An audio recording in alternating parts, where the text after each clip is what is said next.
you've got a faculty meeting, say, and you happen to know that this faculty member's kid just scored a touchdown in the local high school game, and you give them a shout out. That means so much and goes so far. It doesn't get on their CV, but it makes that cohesiveness.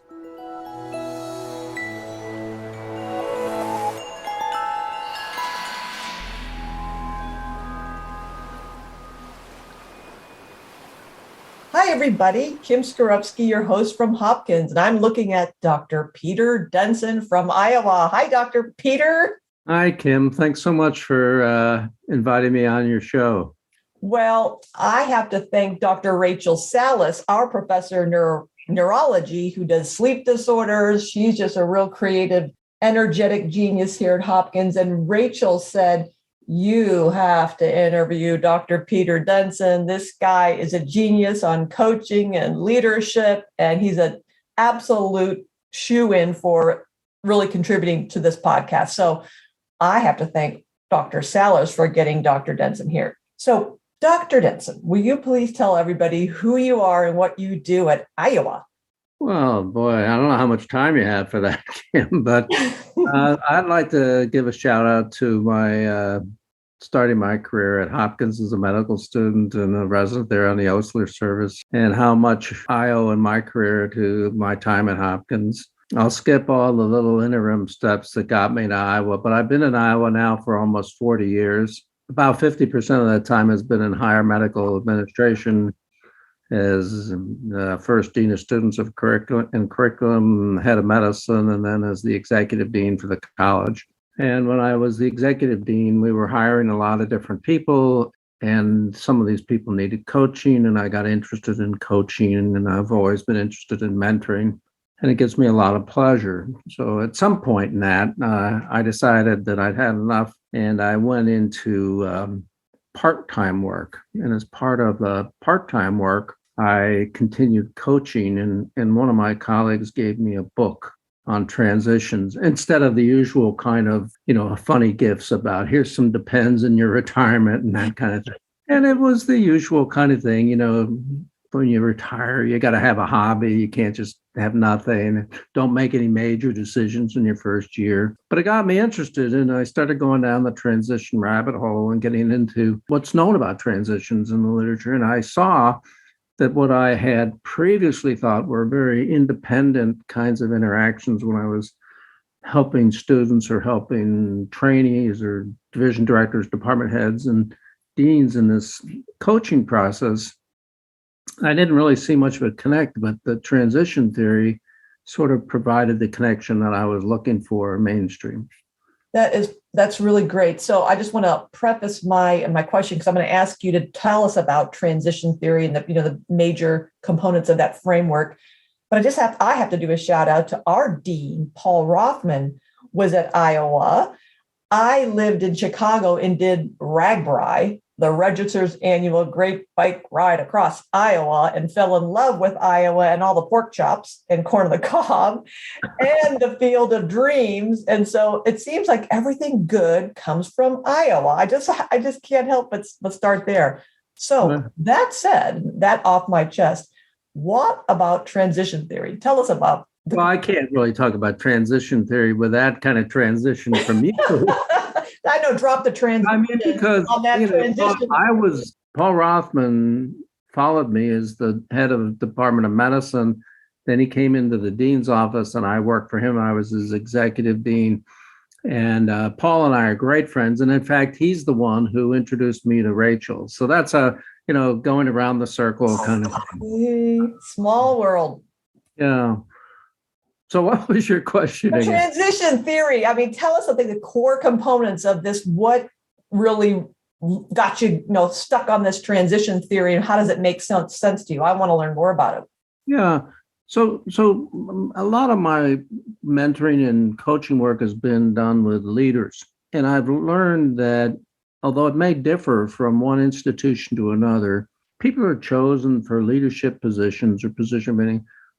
Often institutions use proxies for leadership. Sometimes this works out well, and sometimes it works out less well.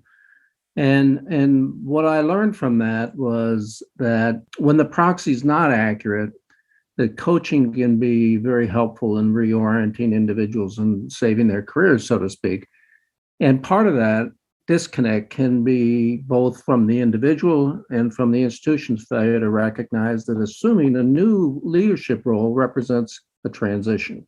So, when you think about transitions, the way I like to think about them is that, what is a transition? Well, a transition is a change from one state or condition to another. And they can be simple or they can be complex. And a simple one is just things we do every day. We go from one meeting to another, we transition, and we have to adapt to whatever that meeting is going to be. It's just usually the environment changes, but it's the changing of gears is very predictable.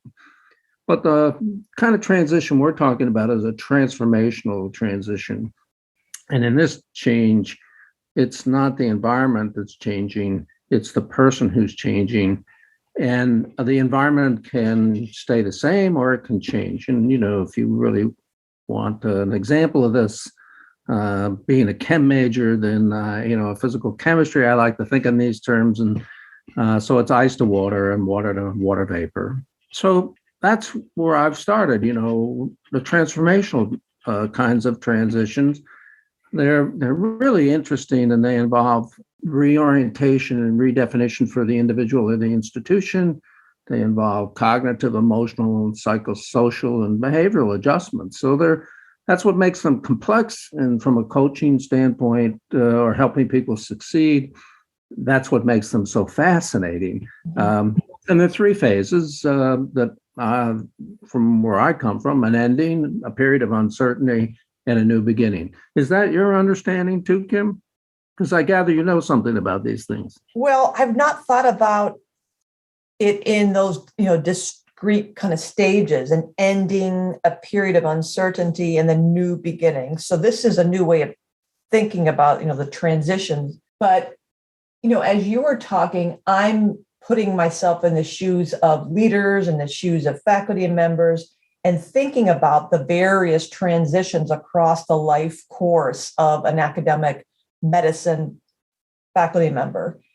And I think where we can get ourselves into trouble is making a lot of assumptions about the next thing, whatever that, you said, distinguishing from environmental changes and transformations to person changes. And we always think about in our leadership programs, leader change thyself.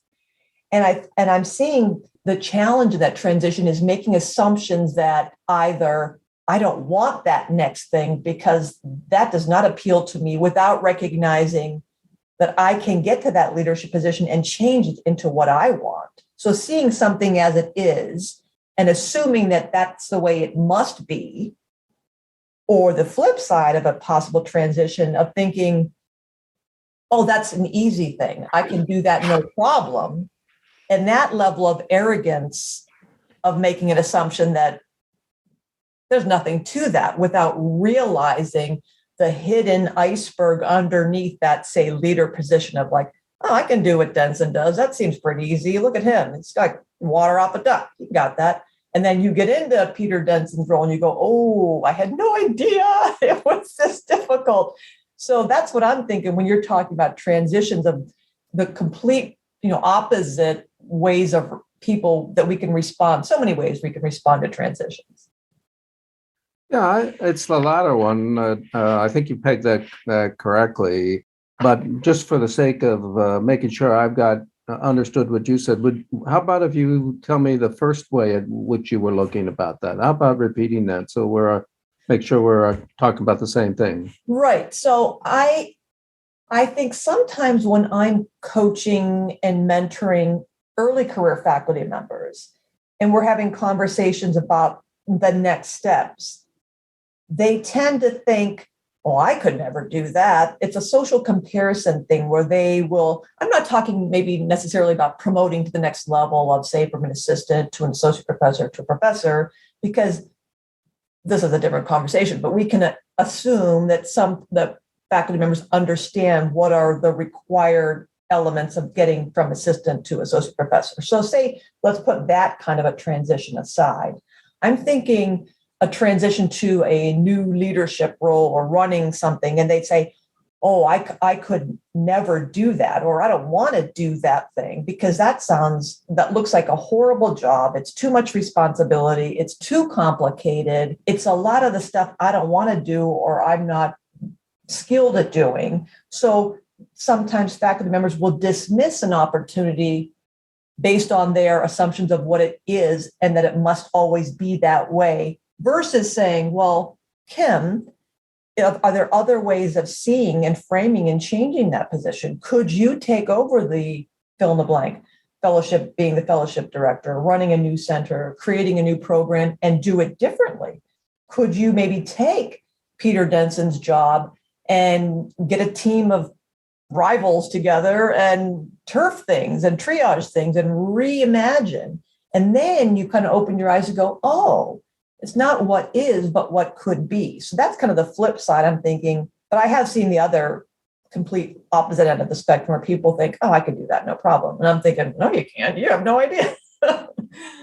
Yeah, well, I kind of agree with that, but yet there are parts of it that maybe we differ a little bit.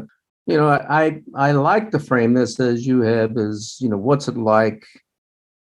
Not talking about the process by which you got there, but you decide to take this new position. Okay, that's the one I usually deal with. But I want to make the point that the reason I think transition theory has been helpful to me is because so much of what I did early on is being an advocate for students. And I see students come to medical school, and in this first year, they just have this self-doubt and what am I doing here? Am I really a fake physician, blah, blah, blah.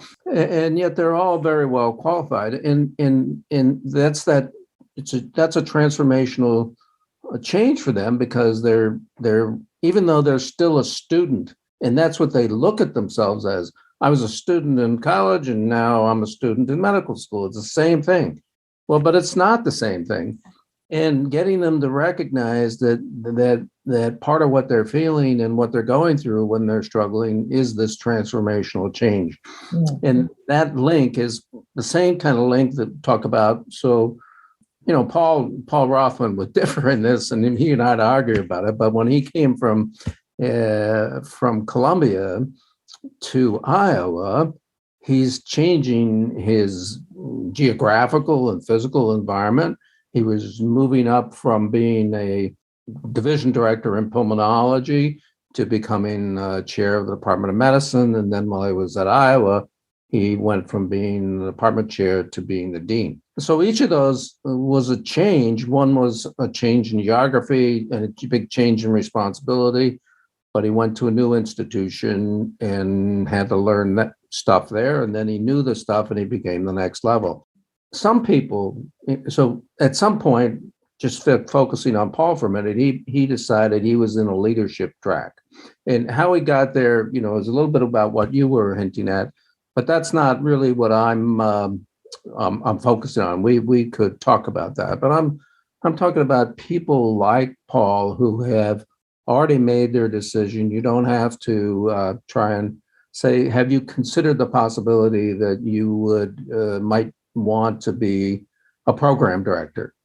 But once they make that decision, this process we're talking about is the same.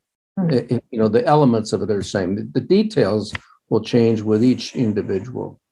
And so my view of this is just using Paul as an example. He left. He was an urbanite. He left New York City, big high-level institution, and he moved halfway across the country to a university that is in a rural state and in an Iowa City where the students present is maybe 100,000 plus. That's a huge change. And, you know, he's got and so as he makes that change and his family makes the change with him, he had young kids and he looks back, there's sort of a sadness part. That's the ending part. gee, life was really good, and I could go to the opera or whatever he might have liked to have done. I had good friends there, a lot of roots. I had my research group there. And so there is often not recognized that because it's swept up into this new position, that you're leaving something, and with that, you develop memories, but your memories are often sort of poignant, if you will. Yeah. Can I pause you there, Dr. Densen? You're reminding me of the importance of appreciating that ending phase and not giving it short shrift for a number of reasons. And one was when I left Rush University Medical Center in Chicago to come here to Baltimore 9 years ago. My mentor, Dennis Evans, who ran the Rush Institute for Healthy Aging, I told him, and then my Ali Keshavarzian, a gastroenterologist, another great mentor, boss of mine, I said, I don't want a big fuss. I'm just going to slide out the back door, and I don't want to have a thing. And I kept saying that over and over and over again. And finally, Dennis said to me, Kim, it's not about you. And I was like, what do you mean? If you're having a party, it's about me. I don't want it. He said, no, you're missing it. He said, it's about everybody else. Endings are about, everybody else wants, it's not only your ending, it's their ending. And I was like, people don't care. What are you talking about? He really got me to appreciate that Kim, it's almost like you're being selfish to slide out the back door because you're thinking it's about you. It's not only about you. Other people feel a need for closure and ending. Yeah, Kim, I couldn't agree more. And you phrased it so aptly because of the way in which, for me, for the way in which you were saying it's not about you. And there is that part about people grieving your loss if you're, hopefully meant something that people in the programs you built. But the phrase, it's not about you. When you move to this new position of higher leadership, a lot of people think that, again, it's like the student. I'm still a student. I'm still the same old person. I still have my lab. But this leadership role requires that it can't be about you. It can be, but it's not usually a highly successful approach to a significant leadership role where your success is highly dependent on other people. You're promoting other people's success, and the more you can do that, the more success you have. And yet people, because of the way institutions sometimes select leaders, that recognition can come late. And that's where transition theory coaching makes a difference. Now, some people, they get this, they're well prepared for it for whatever reasons, and they just slide through that. Paul was one of those individuals, but that's not always the case. And so recognizing this brings you to that next level of uncertainty. And this can be really stressful for whatever person you're working with, whether it be student or being faculty or leader, because they often don't recognize their personal resistance to change. Mm-hmm. They know that this is how they got there, and they want to do just more of the things that brought them success, and that may not work in this thing. And so the resistance to change, this is the way I've always done it. And then there can be institutional resistance, and because they're not aware of the culture, and they, I can't tell you the number of times previous dean used to say, well, at X institution, this is the way we did it. People will tolerate that for a little bit, but after a while I said, you're not at X institution, and by the way, this is the way we do it. And one is not necessarily better than the other, but you need to recognize that and not recognize the culture. And to the extent that you don't, then the stress that can be great. And then everybody has blind thoughts. This is the way I think this looks like, and everybody else thinks it looks like that way too. Well, that's really not the case. And so then comes this period where they recognize this isn't going well, and I have a need to change. Because what got me here is not maybe going to get me where I want to go. And at this point in time, this is when I'm working with people. I often call up, try to imagine, here you are, you've come to this wintry stream, and you're on one bank of that stream, and then the ice goes out, and then you get a little thin ice in the middle, and you go across, and you need to get to the other side. How are you going to do that? And out there's a sign that says danger thin ice, and so you walk out on the ice, and boom, you're gone. So if you keep walking out on the ice all the time, each time you're going to go down, but you need to adapt. And how do you do that? You kind of spread your weight over the biggest surface areas you can. And that spreading of the weight gets you across that thin ice or whatever. And so it's sort of a metaphor for how to get there. Different people go through this. Different people recognize this. When you're working with somebody who's struggling, this is the part, the uncertainty part, that I feel needs to be deserves a lot of attention when you're working with somebody.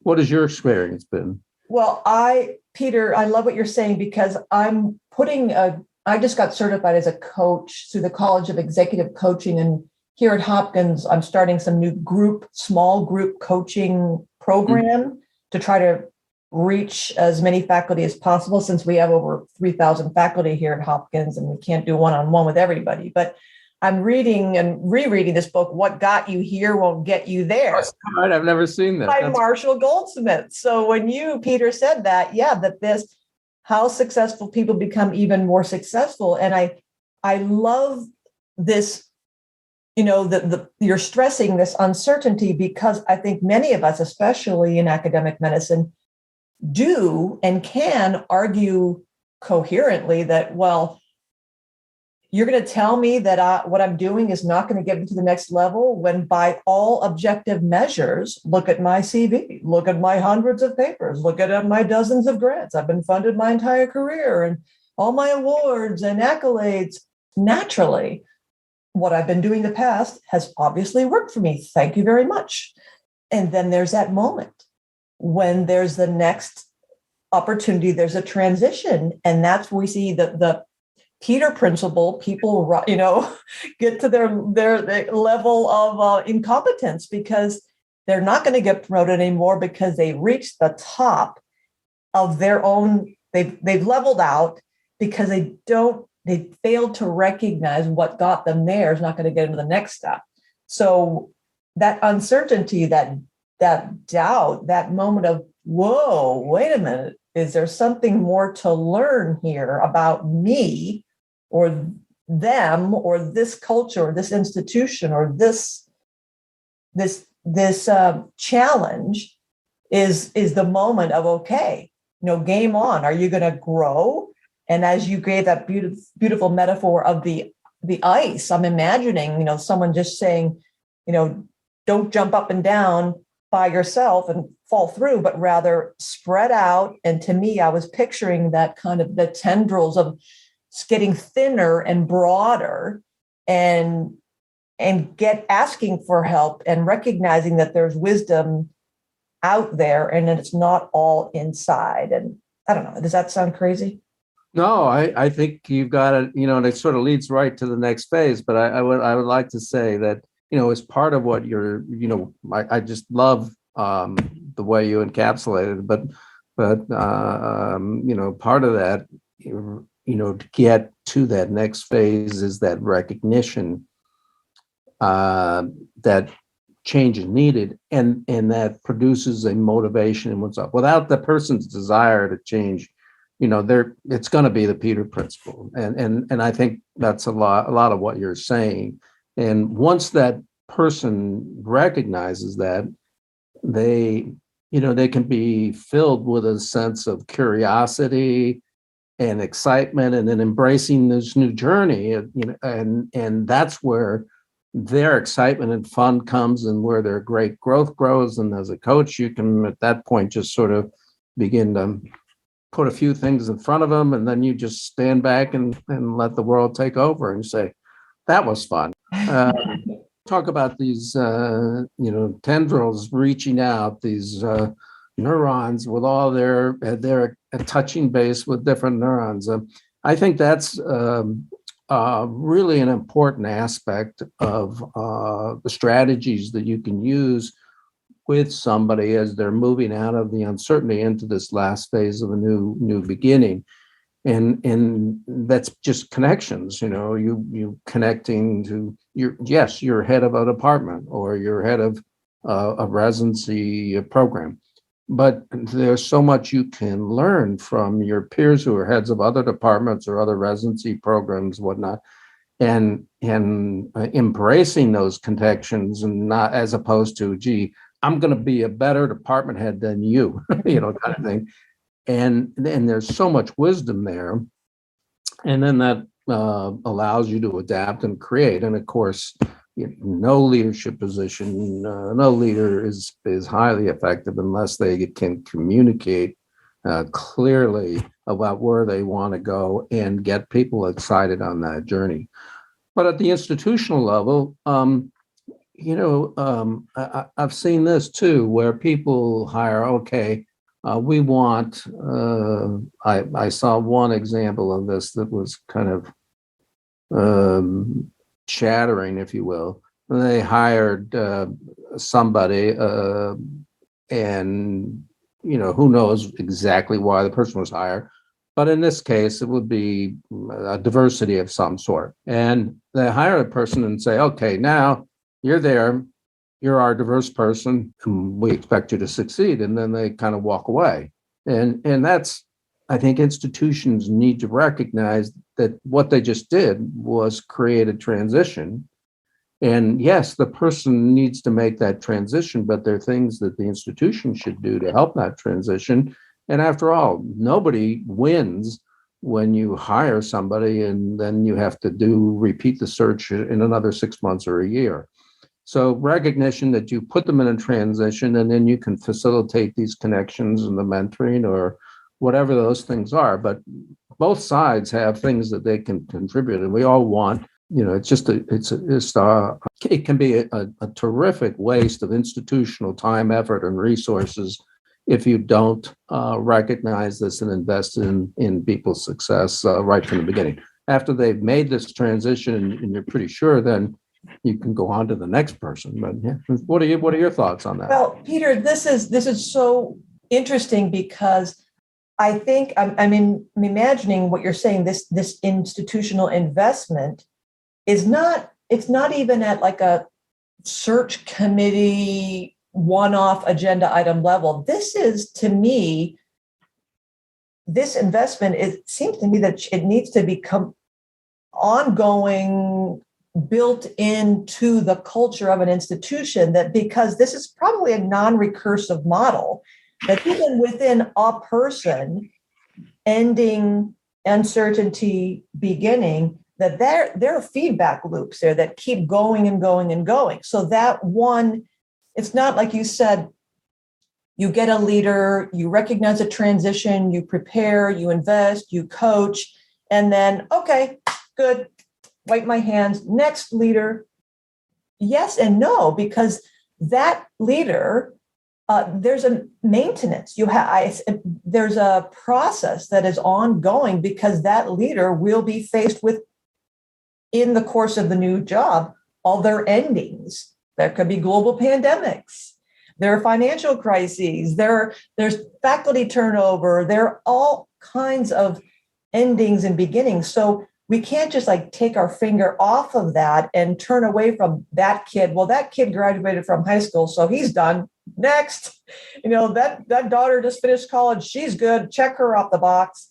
It's a constant scoping and scanning and making sure that, appreciating that nothing is ever done. We're always transitioning, right? Yes, and I like the way you talked about it as an institutional culture. So you can have an institutional culture like we've been talking about, which is invested in the success of its leaders. And as those people make their transition and they help the next level come around. And as you said, it's a constant positive loop feedback. And so that's an exciting culture team to be part of. And it's a very attractive way of recruiting people because we have here these people and you can point to their success. You're right that any kind of level, any kind of institutional culture like that, it's a higher order of organization and requires constant effort to maintain. You can't get there and just say it'll be this way forever. But at the other end, there's institutional cultures. These are spectrum ends. There's a lot in between them. But the other end of that is okay, sink or swim.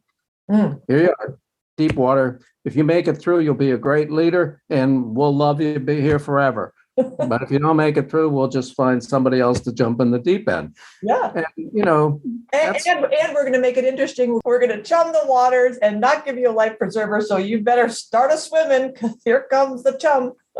And these occur as, we're talking about institutional cultures, but these occur at micro levels all the way down the institution. So it could be the president of the institution, it could be the dean, but it could be a department head, it could be a division director. And so even within a deep end kind of an institutional culture, you'll find departments, say, in which they recognize this positive feedback loop. And then you'll find that faculty satisfaction in that department is really high. And somebody who's really curious would say, well, what makes that department so why are the faculty so happy and what makes them so successful? And, there are books written about this and it makes for great reading if you're interested in this. And, I boil it down to, I use the acronym ACRE. So A would be autonomy, particularly faculty, medical faculty, it may be changing, but they value autonomy and nobody telling them what to do. C is a community of like-minded individuals to work with, similar goals. R is really one of the most interesting things to me. It's reward. And what I observe in what this particular book was writing about was people like getting institutional recognition. You just got the institutional mentoring award, okay? Distinguished Mentor Award. Means a great deal. You can put it on your CV, but not everybody is ever going to get that. And so recognizing everybody through little rewards, and the little rewards are, the value of them is underestimated. So you've got a faculty meeting, say, and you happen to know that this faculty member's kid just scored a touchdown in the local high school game, and you give them a shout out. Yeah. That means so much and goes so far. It doesn't get on their CV, but it makes that cohesiveness. And then E is efficacy, the sense of what you're doing makes a difference. So this is beyond transition, but it's in that little area you'll find that. So I'm sorry I got carried away. No, I love getting carried away. That's my theme, is to get carried away. ACRE, autonomy, community, reward, and efficacy. That to me would help, would be a good way to remember, helping people maintain that curiosity and that continuous ability to regenerate and pivot and inspire and encourage, remembering all those elements. I think that's a good way. Good remembering, ACRE. Love it. I want to ask you one more question before we leave, if you don't mind. I'm thinking about we're talking about transition with leaders, and I always want to try to get down to the grassroots of maybe early career faculty members. What would you tell that early career faculty member about transitions and how they recognize a value in, say, they get their first grant, they get their K award, or they get that first paper? What should they know? Or they get promoted from assistant to associate. How would this ending, uncertainty, beginning concept apply to a faculty member just starting off their career? What can they glean from this to help sustain them over this really challenging career choice. I'm envisioning a junior faculty member, somebody brand new going, well, this doesn't apply to me. I'm not really transitioning. I'm just plugging along and doing my thing. I'm just doing what's expected of me. And I might say, if I'm Peter Densen, well, that's true. You are, that's what your job responsibility is, to generate RVUs, get papers, get grants, create programs, teach fellows, teach trainees, and take a moment and recognize that every paper, every grant application that even just gets submitted, every achievement, every son who gets the scores, the touchdown, or the daughter who performs in the violin recital, every event signifies a transition, almost kind of like a win list, like an accomplishment, as you're saying, like a reward. Like, take a moment to not just quickly breeze through it and disregard it or discount it as, well, of course I did that. That's what I'm supposed to do. Rather, recognize that as an ending. I did that. I finished that study. I published that paper. Now what's going to happen next? What if I get the grant? What if I get another paper? What if I get that new division title? And then how I would see myself as moving along, or my son is moving along, or my daughter is moving along. I'm just kind of putting this into a different stages or levels of existence. Yeah, I think that's a really interesting question, the one that I've not really considered. And so in thinking about it on the spot, thank you very much for putting me on the spot.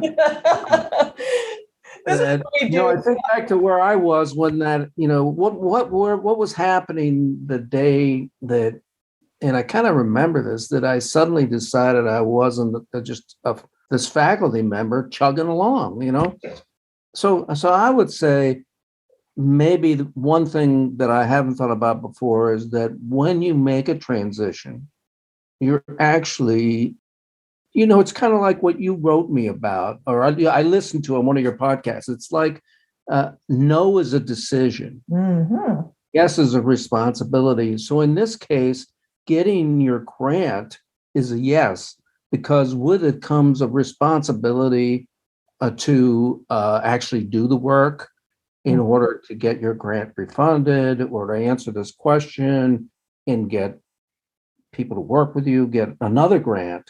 So there is this, and if you don't satisfy that responsibility, then you're not going to move forward. And so you're, if you will, let's say a division director who's been working with you all this time is pointing these things out, and usually not directly, but in some ways, at least in my case, rather subtly saying, there is this responsibility here. And one of the responsibility in my case was after I'd gotten to associate professor and things seemed to be on a stable plane, I was getting grants, They pointed out to me in a somewhat subtle way is, you got those grants as an assistant professor because people at the associate professor and the professor level were doing more clinical work so that you didn't have to do it and you had this time. And now it's your time to take on some of that teaching load, program direction, so that the new people we just brought on will have that protected time to succeed with their research. And so then I was sort of transitioning not only from assistant to associate professor, but in the responsibilities that I was expected to come up, and then the recognition of that. And then that was the moment when I said, well, I can lead that program. That I can do at least as well as that person. And so that's how it started. I don't know if that's what you're aiming at, but I love that story. To me, I guess getting really deep and philosophical, and I try not to do that, but I almost sometimes can't help myself, as I imagine that, like you did in retrospect, that our son who scores a touchdown, the daughter who performs well in the violin concert, that there's a moment, maybe either consciously or unconsciously, where that child makes a decision. I'm a touchdown scorer. I score touchdowns. I do well playing my violin. I get grants. I write papers. Therefore, I am this thing. And that period of uncertainty is, do I want to be doing that? What kind of pressure is it? Do I have to now score 2 touchdowns to be good? Do I have to score, perform well in 3 concerts? And now we start playing this game with ourselves to outperform ourselves. And maybe that's where the uncertainty comes. And then, Yeah, I think in addition to that, Kim, is, and I don't want to take the touchdown thing too far, but when you score that first touchdown, it's all about me. I broke through, I scored 6 points, and that was me.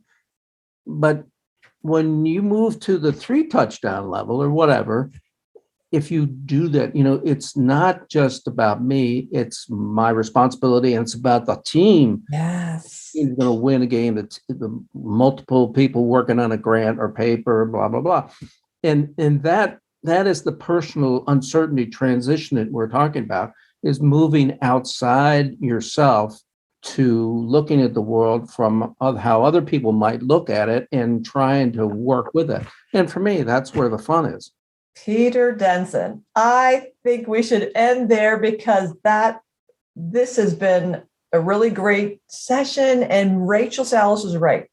Coaching leadership, boy, you've got that nailed. All about transitions.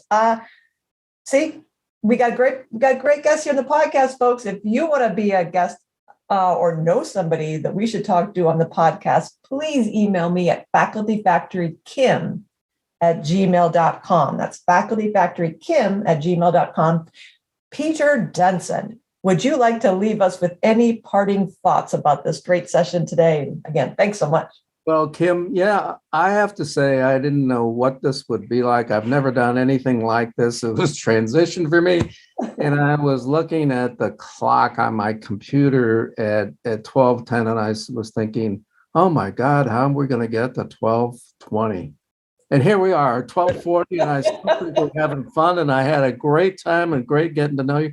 Thanks so much for inviting me to your show, and I hope we'll have a chance to connect again in the future. Dr. Densen, this has been wonderful. I know everybody listening that you have learned so much from this, as have I. And please come back on the Faculty Factory podcast. And I'm going to drag Dr. Densen back here and have another talk sometime. Thank you, Peter. Thanks, Kim. Have a great day. Thanks for tuning in to Faculty Factory Podcast. The mission of the Faculty Factory is to build and support a community of leaders in faculty development who share tools, resources, wisdom, and encouragement in service to our faculty members, schools, and institutions. We encourage you to go to facultyfactory.org to find out more. Get in touch with me, ask me any questions. Maybe you want to be interviewed on the podcast. Thanks for tuning in to Faculty Factory Podcast. We'll see you next time.